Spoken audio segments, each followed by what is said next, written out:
आजमाइश के लिए चुने जाने वालों की दुआओं को भी अल्लाह ने कबूलियत के लिए चुन रखा होता है। वो तुम्हारे हाथों को तब तक खाली नहीं करता जब तक वो इन्हें और बेहतर चीज़ से भरने का इरादा ना कर लें। जब भी उदास होने लगो तो ख़ुद को ये याद दिलाया करो कि जिसने मुश्किल दी है उसने मदद का भी वादा कर रखा है।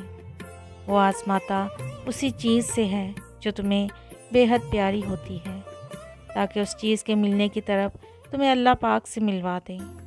इस यकीन के साथ मांगो कि अल्लाह ज़रूर देगा, और फिर देखो वो तुम्हें इतना अता करेगा कि तुम गिनती तक भूल जाओगे।